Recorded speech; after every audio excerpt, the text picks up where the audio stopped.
ซ้ำโตมแต่โอ้เขียดลายเลยนี่ผมเห็นตอนเยืองเขียดกราบทักทายสบายดีFCเบิร์ดสุคูสุคนยินดีต้อนรับเข้าสู่ซองเบาญูบวันนี้นี่เบาญูบก็ได้พาน้องแยกนี่ไปวานแฮหลังจากเขาวานแฮแล้วนี่เขาจะไปเยืองเขียดเลยว่าเขาสิเมื่อตอนกลางคืนโอเคแต่ทุกคนสามารถติดตามการออกหากินของเขาในวันนี้แล้วก็กลางคืนนี่สิเยืองเขียดไปนำเลยสิให้น้องแยกนี่ย่างก่อนเลยน้ำเซนี่คุ้นแห้งอันนี้ก็คือให้เขาเจ้านี่เดินเท่านึงจึงได้ลงหวยเบื้องนี้เนื่องจากว่ามันไกลในกะปลากับบุคอยมีเขาลงนี่กะจุดประสงค์นี่เขาสิไปเอาท่ออีกท่อน้ำอยู่เทิงท่อน้ำโตมันเฮียแต่บริษัทนำมันไหลไปเกาะไว้บอลงาไม้อันสิไปเอาท่อตัวนั้นแหละก็เลยได้ลงมาเบื้องเลยทว่ายั่งนี่สิเอาเมือเลยนี่อันนี้ก็แมนบอลที่บอกเปลือกนอน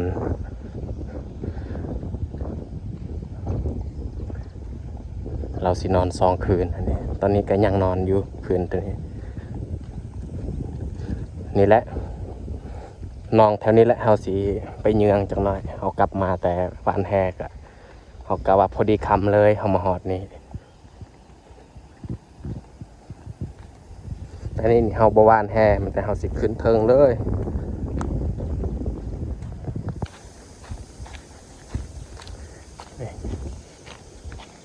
น้ำนี่ค่อนข้างหลายเฮาสิลองย่างไปทางนี้แหละอากาศนี่ร้อนแห้งพี่น้องเอ้ยเขาคิดว่าฝนตกบางยานี่ฝาห้องน้ำอันนี้มันขุ่นตลอดเพราะว่าอยู่เทิงมันมีบริษัทเฮ็ดคำเขาสิเริ่มวานแต่นี่แหละเขาเบื้องน้ำนี่ค่อนข้างหลายเพราะว่าเมื่อวานมื้อซื่นนี่ก็ฝนตกตอนเขาว่านนี่แมนสิให้น้องแยกนี่เป็นมือกอง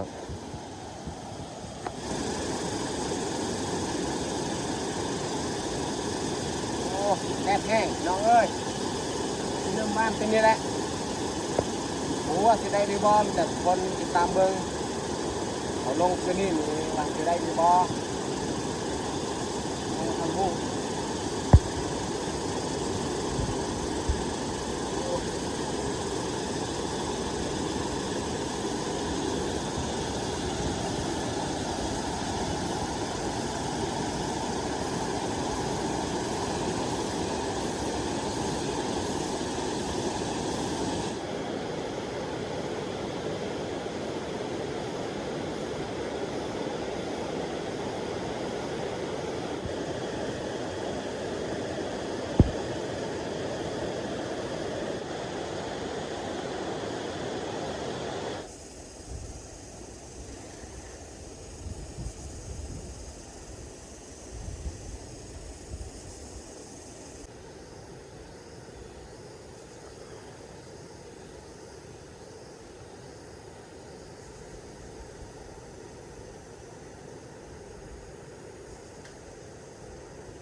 ได้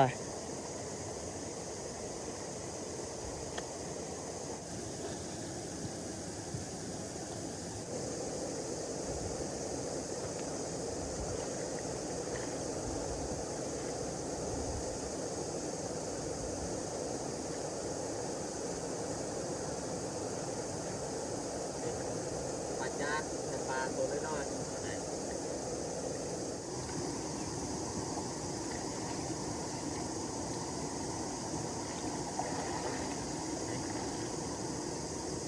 ซ้ำโตมแต่ปลาตัวน้อยๆเบิดตัวนี้นี่ไข่แน่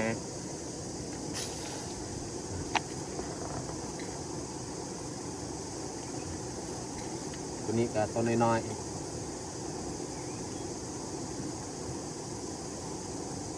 แต่ว่ามันคือมีแต่ปลาจาดโอ้สงสัยบ่ได้ปลาแล้วเนี่ยนี่ได้แต่ตัวน้อยๆ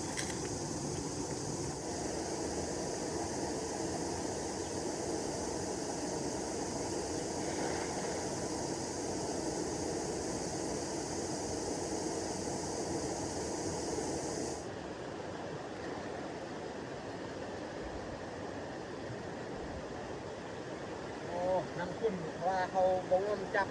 บ่ได้เพราะว่ามันอยู่ในแห่กระยาเราทำบ่ได้ปลามันบ่แลนนี้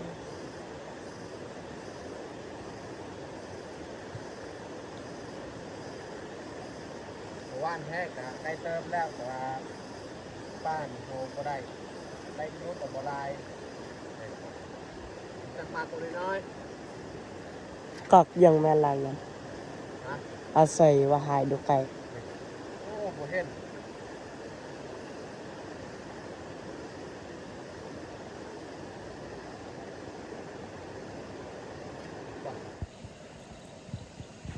ตอนนี้นี่เฮากะสิย่างกลับแล้วนี่เพราะว่าเฮามากะไกลแล้ว ตอนนี้ก็เวลา6 โมงยังพอดีเฮาย่างเมื่อแต่นี้ฮอดน้องที่เฮาจะเยืองเขียดหั่นก็พอดีค่ำเลยแต่เฮาสิย่างเมื่อแล้วก็เฮามาเบิ่งผลงานก่อนผลงานของเฮากันนี่แหละโอ้เขาลงสุดนี้นี่บ่ได้แต่ปลาตัวน้อยๆนี่ประมาณ5-6ตัวนี่แหละเอ้าไม่แต่ย่างเมื่อเลยเขาย่างเมื่อแล้วก็เก็บผักตามแคมห้วยเลยแล้วก็พอดีค่ำนี่เฮาสิเยืองเสียได้ท่อเฮาก็บ่ได้เขาเอาไปแล้วท่อที่เฮาเห็นอยู่ลุ่มหั่นขอยให้น้องแยกนี่ไปเบิ่งเฮามานี่ก็ดนเติบแล้วเฮามาเบิ่งท่อตอนนั้นแต่ว่าเฮามาสุดก้อนนี่แบบมันยากเฮาบ่สามารถเอามือได้ตอนคอยกับน้องแยกแล้วก็ไอ้ยับอาเตื้อยลงไปนอนส่วนนั้นแหละเฮาไปเบิ่งท่อหั่นแต่ว่าเขาลงสุดนี้นี่ว่าสิเอาเมื่อแต่ว่าบ่เห็นเขาเอาไปแล้วโอ้เขาบ่ได้เสื่องไว้น้องแยกนี้ไปเก็บผักกูด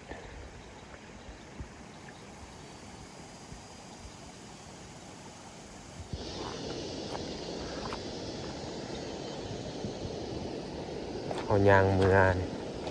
น้องแยกเมื่อก่อนแล้ว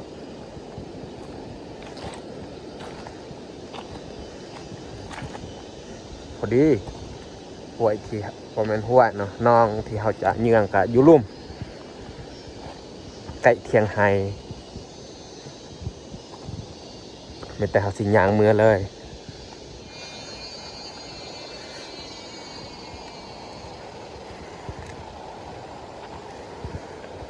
บรรยากาศยามแรง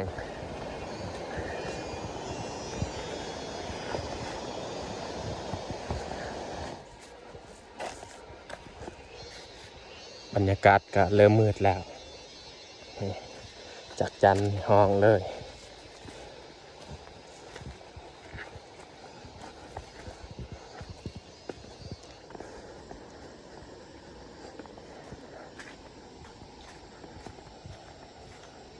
ท้องฟ้าก็เริ่มมืดลงแล้ว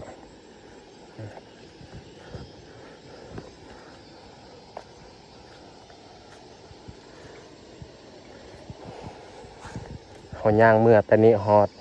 น้องก็ประมาณ20 ปลายนาทีเขาไปว่านแห่นี่ก็ไกลเติบแต่ว่าบ่ได้ปลาได้แต่ปลาตัวน้อยๆ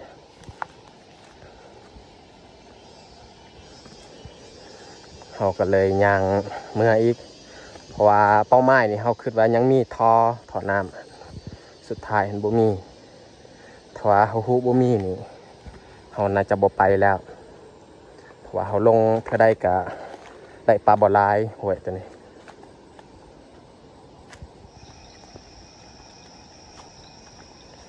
นี่บ่อนี้แม่นเขาข้ามไปฟังเบื้องหันเพราะว่าตอนเขาไปเขาก็ได้ข้ามขากลับนี่เขาก็ข้ามไปเพราะว่าเขาไปเบื้องนี้นี่อยู่ลุ่มนี่เขาข้ามบ่ได้มันเลิกก็เลยข้ามบ่อนี้แหละน้ำค่อนข้างตื้น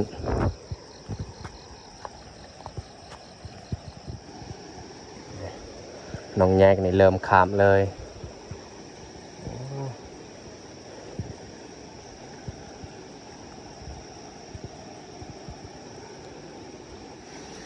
เขาข้ามเรียบร้อยท้องฟ้าก็เริ่มมืดแล้ว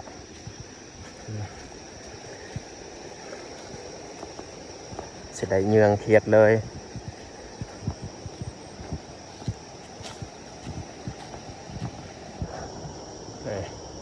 น้องแยกนี่เอากระท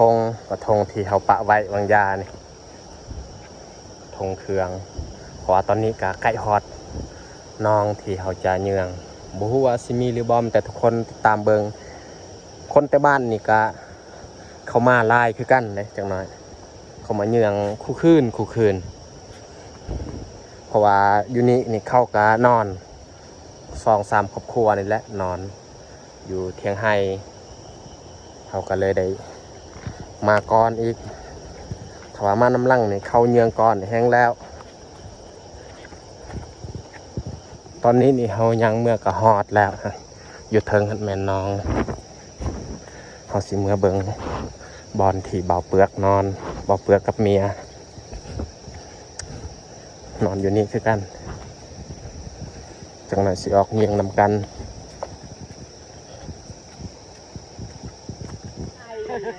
นี่ตอนนี้เฮากะนั่งพักผ่อนนั่งท่าและจักน้อยนี่มันมืดสนิทเฮาจึงออกเงียงนี่จะมีเบาปอกกับเบาเปลือกมีคนอื่นนี่เขานอนอยู่นี่แหละจักน้อยจึงออกไปเงียงเลยนั่งท่าก่อนอยู่นี่แหละโหเกียมและบาดนี่ฝนห่ำนะพี่น้องเอ้ยมองกุญแจรถไม่ใช่หรอทั่วไปโอ้เขาเริ่มแล้วบาดนี้ออกเยือง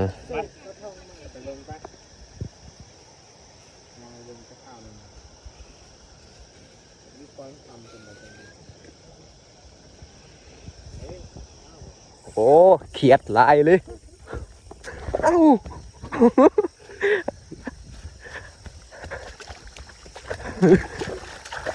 แลนเอาเลยได้บัดนี้นี่หยาดกันจับพี่น้องเอ้ย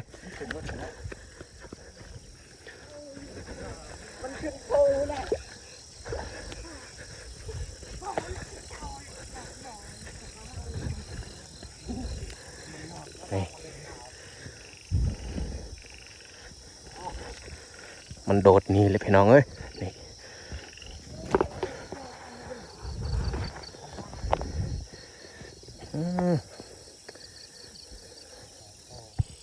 นี่บัวเขียดอีหยังเขาเอิญตัวนี้นี่แหละตอนจับนี่บางยานี่บ่ได้ทายเพราะว่าฝ้าวแต่ญาติกันจับเบิ่งลุ่มนี่แมนพักกูดไม่แต่เฮาสิเมือนั่งพักผ่อนอีกหรือว่านั่งท่าจังหน่อยจึงออกเยืองต่ออีก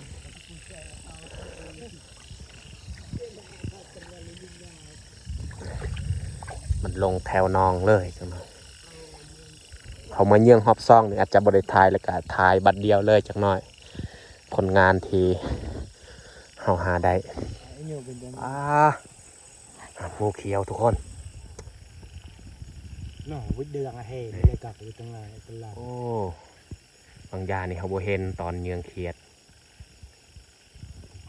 ตัวบักใหญ่เลยพี่น้องเอ้ยบ้านมีจ่าเนี่ยบอกไปเรียบร้อย กอก โอ้ตีเรียบร้อยอันตรายสุดๆถ้าว่าเขาเบิ่งบ่คัก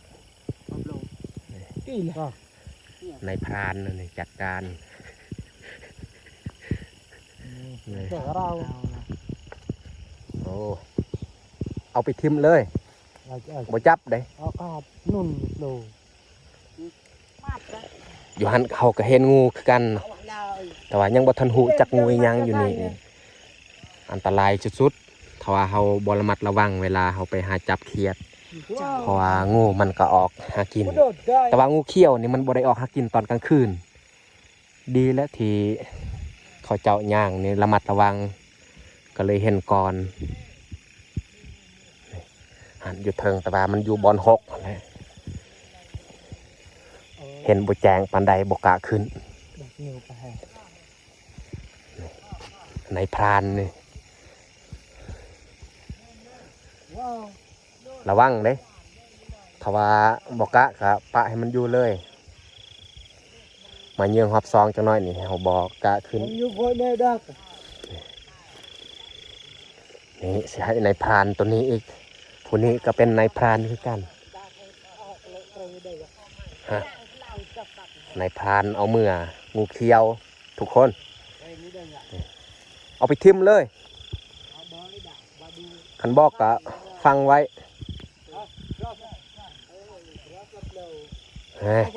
ผู้นี้ก็งูยัง โอ้ถ้าเรา โอ้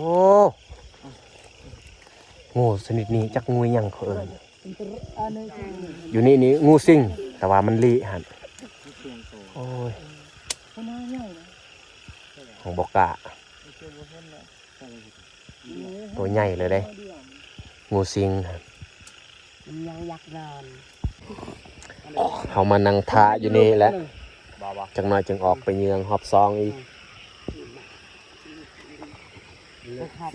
หอบซองนี่อาจจะบ่ได้ทายคาจับเขียดนี่ถ้าว่าทายกับบ่ได้เขียดแล้ว เป็นยังไงมาได้ ในพราน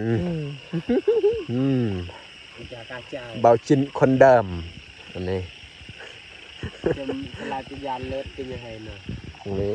อันนี้ก็คือหัวหน้าเนาะเบาปอก สบายดี หัวหน้าซิเวิร์นเฮา สบายดีฝากติดตามส่องปอบเด้อสี่เบาอยู่ โอ้อันนี้ก็ในพรานคือกันครับจงผมยาวเลย ในพรานเนมจับงู งูนี่เราบ่ย่านเลยบ่กล้าจับ เนี่ยมองกาบ นี่ผลงานที่เขาไปเยืองเขาลวกเรียบร้อย ได้ประมาณ2 โลปลายสำหรับผลงานคอยกับน้องแยกกะนี่แหละเขาออกไปเยือง2 หอบแล้ว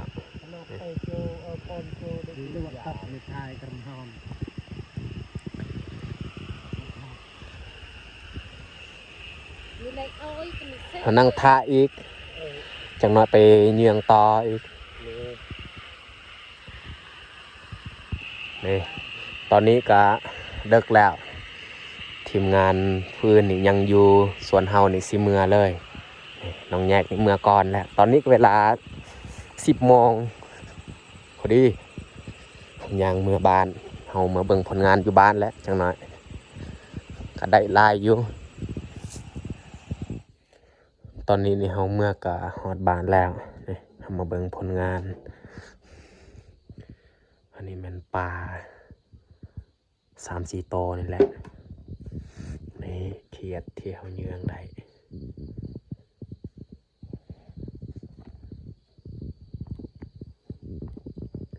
เต็มกระซาม